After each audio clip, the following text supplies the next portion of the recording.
Hello friends, welcome to Gord's Poetry Show number 15.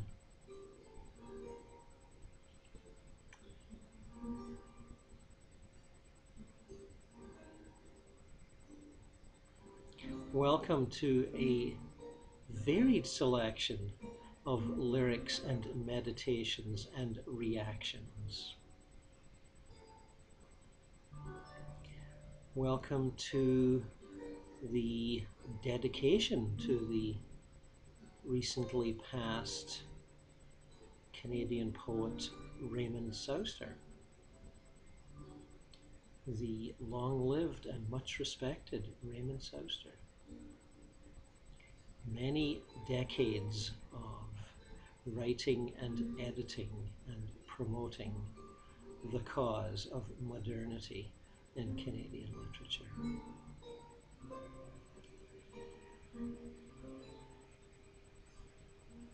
I also, when thinking of this dedication, found myself thinking of the sufferings of the many peoples in the Middle East and the various ethnic rivalries and, let's say it, probably hatreds unfolding over there, aided and abetted by those who would like to benefit from one outcome or the other.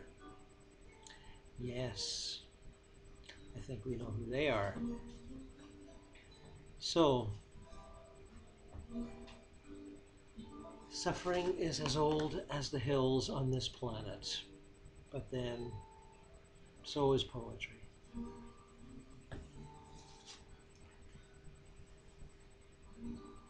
Gary Geddes. We read a couple of poems from his Swimming Ginger,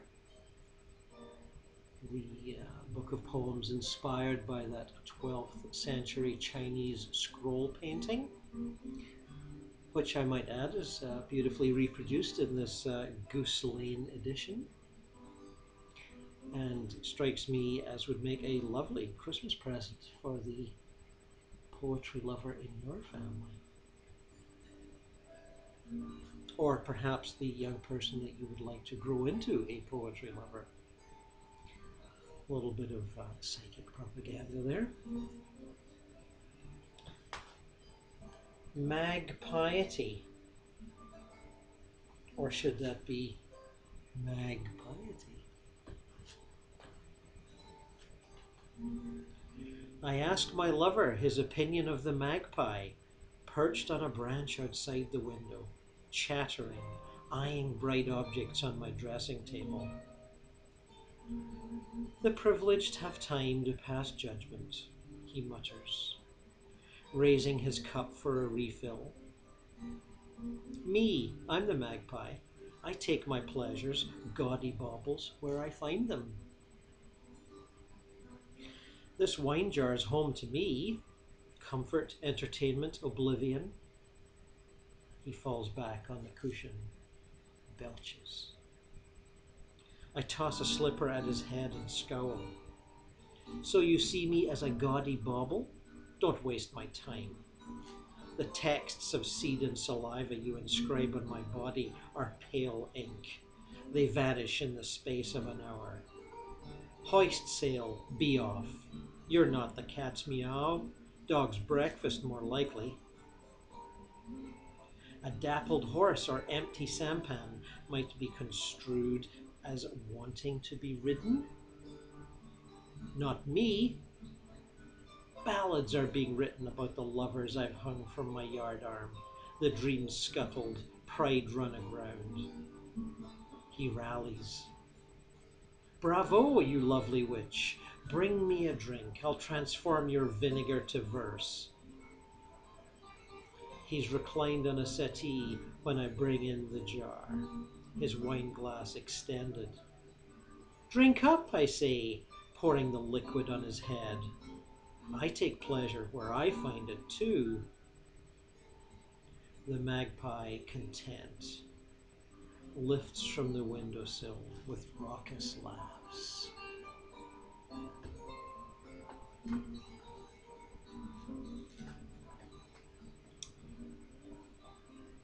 Maureen Hynes, from her fairly recent collection, Marrow Willow, from which we read before, and I promised more, and I will not go back on my promises.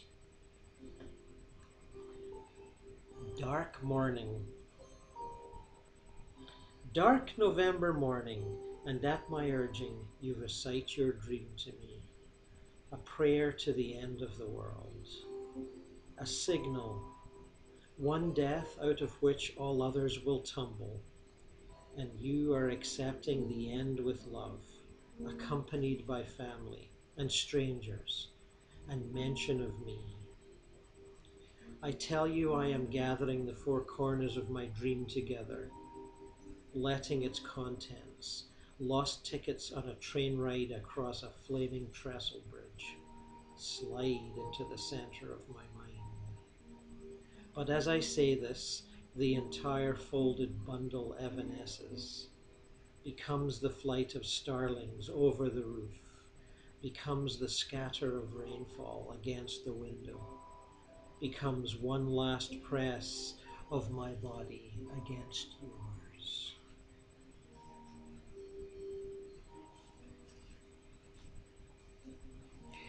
Why she likes knives. Because of their intricacy, how they pocket their blades into narrow compartments, their forge and hinge and swivel, the perfect eighth moon scored into the blade for her fingernail. Because of their power, their end over end spin through the air, their love of hiding, flashing stealth, how they bring hard right up close to soft, their utter ingenuity. Horn handle, hoof handle, polished rosewood, red plastic, ivory and brass. A living room full of knives, scattered on side tables and speaker tops.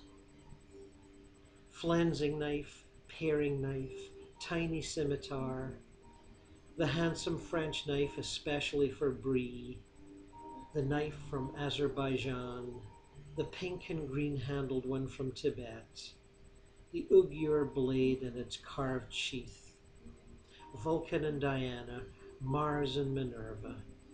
The power of sharpened metal comes to her in the blade's tang within the handle and the handle's hilt.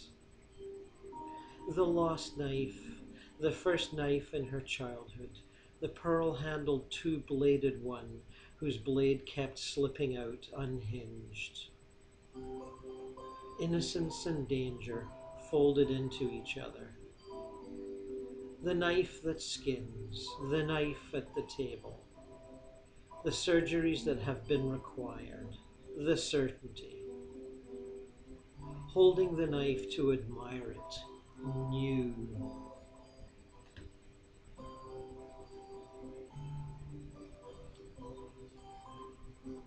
Tea.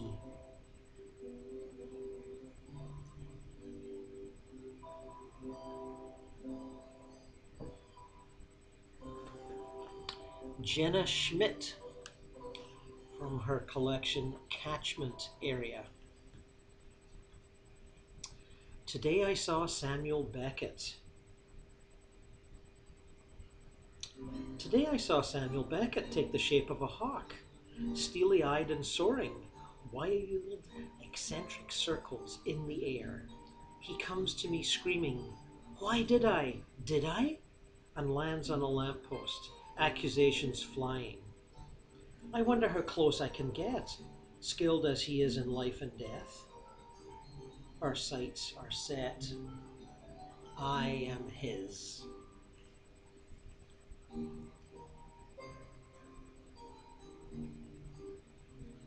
Point of vanishing.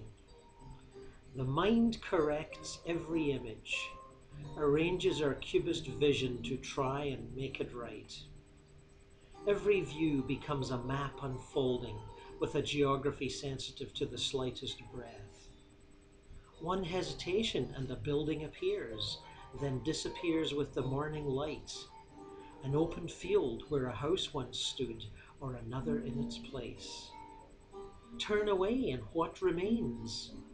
An empty space, the shape of an eye. Memory roots itself for a short time, discreetly, buried like a bulb in autumn. Iris, lily, gladiola. With a change in perspective, the map becomes a painting, in the same way meridians change with every earthquake and hurricane. Approach the speed of light, and time slows. It is closed off, cornered, with no choice but to stop. Each memory becomes a beam in itself, edifying the present. A roof collapses under the weight of snow, heavy as Orpheus's loss, or a scar from hip to knee. One does not move faster than the other, yet the landscape becomes dated as soon as the first line is drawn. The street begins to lose its vanishing point. A creek buried underfoot, a bridge demolished without a second thought, a quarry turned into a park. If only this meant the difference between February and March. The seasons misplaced as often as umbrellas or gloves, in lieu of more favorable weather. If words lacked apertures, acute angles would break the horizon into pieces like a cup hitting a wall. There might be forgetfulness, then regret.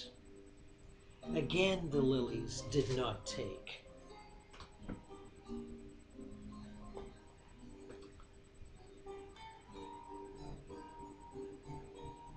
Elise Partridge, from her collection Chameleon Hours.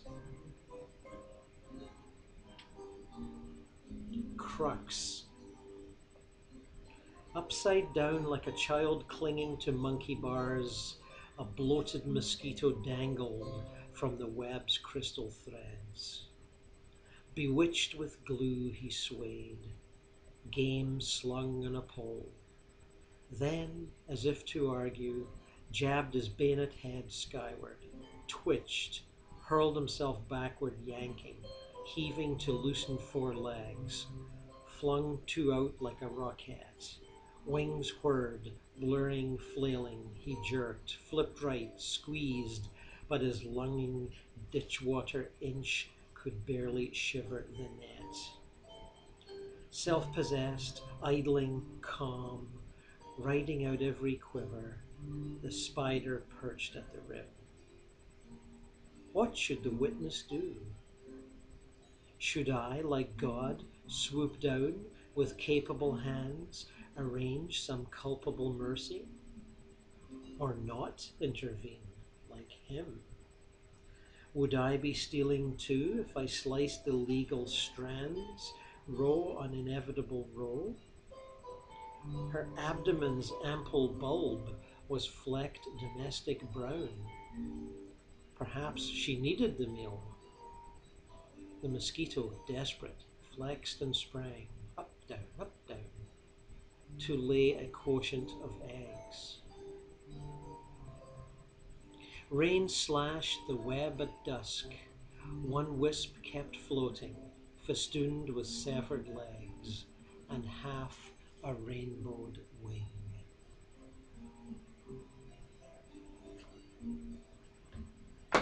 There's suffering for you. Richard Teleky, The Hermit in Arcadia.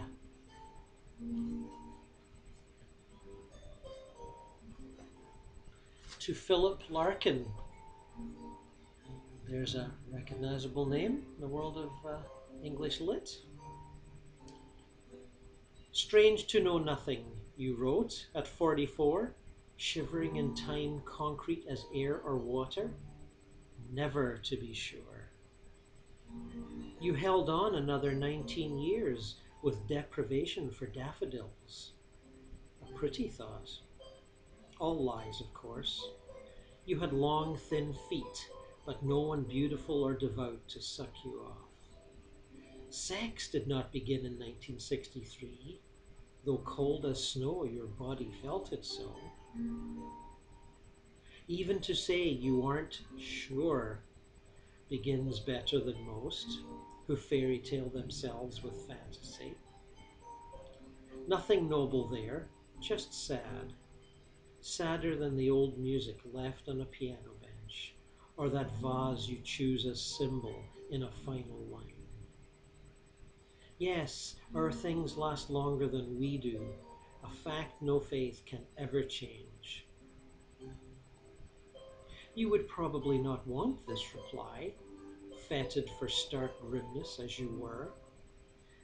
Yet I can't help but think the coming winter, your true season, holds consolations you choose to ignore as bad poetry, though loss and sour age, much harder than you could say, mock all our loves before we die away.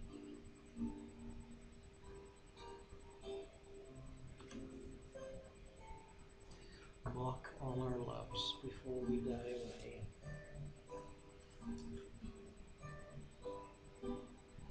Natasha Nuhanovic and her fairly new book, Stray Dog Embassy. Where are you going? My breath is a frozen cloud, my eyes a frozen lake. My voice is a ferry full of ghost passengers going nowhere. I am the clerk who collects one-way tickets, the captain who drives from here to there and back to the nameless island. Every time I tell you no ticket has been sold, you ask what is wrong with the passengers, instead of asking what is wrong with the boat. I do my best to make wind talkative in my room of solitude and unasked questions. On this planet where even ghost stowaways have their own republic. They celebrate anniversaries with firecrackers that sound like waves. Sometimes when I see my wound reflected in the lake, when moonlight grows bigger than my memory of you, and life seems longer than the short memory of my past, I hear you walk across the frozen lake in my slippers. You smell of my pajamas. I smell of foamy shores. But you were too far to hear me, asking cracks in the ice not to hurt you on your return. But the wind always scatters the shadows of ticketless ghost passengers onto the docks, and everybody wants to go somewhere. But only one person waits.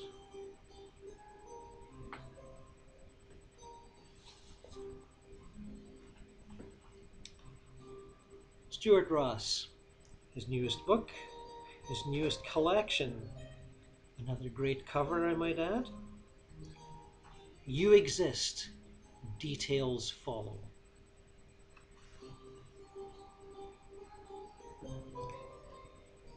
Many fine poems in this book. Tonight we will read just one, more to follow. Father's Shave for Ron Padgett. Father shaves. Details follow. The blade rips the bristles from his cheeks, his chin, from beneath his thunderous nose. It rips the carpet and the curtains, rips Sylvester the cat right off the TV screen. We children cry. The blade rips the welcome mat off our porch, the grass off our lawn, the trees off our block. Oh, weeping willows. Father goes to the office. His boss caresses his smooth face. The clients ooh and ah.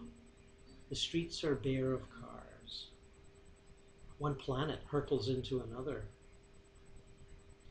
There are no prizes in a bag of cheesies, but in pink elephant popcorn, you get a little sticker, or maybe a tiny soldier with a parachute you can drop out your second floor window. Look, he drifts down, he drifts in the breeze. The jays and sparrows gaze on in wonder.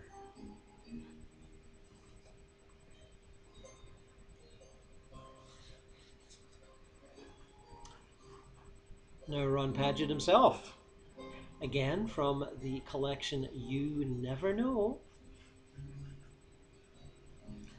Let us settle into his parallel universe.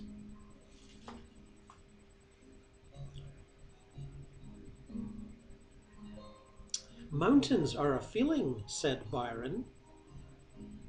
I sat up with a revision of who he was because of how he said that. So straight out, and he so windy and full of commas. Mountains are a feeling. The mountains get inside him, and he in them, and then he's free of Byron's body and the rush to death. I can see that, or thought I could, as his 4 words swept into me, and I stayed up until some other words began to fly around inside my head and out, and he was gone again. The country fair. The Holstein looks at us with big eyes, but with no expression in them. What images are flashing in its brain? The white goat walks over as if to ask a question, but it has no question to ask. There is no question mark in the goat world. The rabbit's pink eyes dilate when a hand draws near, but it does not move, and like a horseshoe it says nothing. The 2 holes in the top of the goose's beak are in search of something to get huffy about. The poor ghost is angry and without real nostrils. The black and white feathers exploding from the head of the rooster show that he is ready for war against the infidel. The piglet walks and trots around with white eyebrows. He likes the infidel.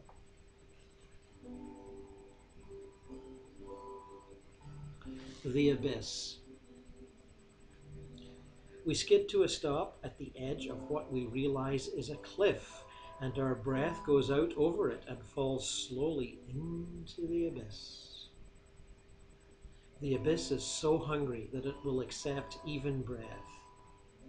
It sends back a deep, hollow, thank you. The abyss so empty of everything but sorrow. We put the car in neutral, get out, and shove it over the cliff. This time the abyss burps back its satisfaction. We empty our pockets, take off our clothes, and hurl everything over the edge. But we will not hurl ourselves. We will never do that, because nothing that falls into the abyss ever hits bottom.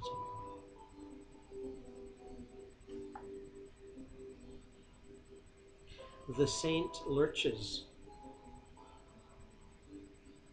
The trick is to have a feel for which is the best way to find the way to heaven without using any idea of heaven or any idea of anything. I have an idea. The saint says, "So what, my child?" and sits down on a rock. It is dry and empty in the desert, and it is very dry and full inside the rock that automatically becomes the saint's heart, thumping and banging. But no one can hear them, this sacred thumping and banging, this silent lurching here and there where no one is. Voice and fur. I touch my dog and she wags. I straighten up the atmosphere by viewing the fog and rain through the screen door and she takes a look too. Dog eyes that go flat gold and turned orbs. Her vocal mechanism won't let her give out the soft bursts of papa or even the bubbles of baby talk. So I talk to her, so my voice can be to her ear what her fur is to my hand. Drizzle across the clouds that are now starting to separate.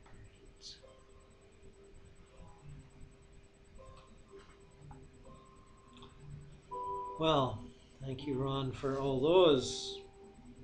What a delight.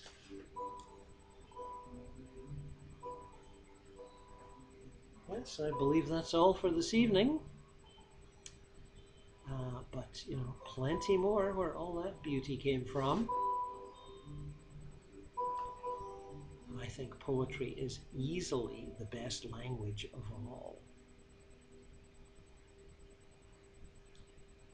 And I wish you all, language-centered and not language-centered, a fond good evening.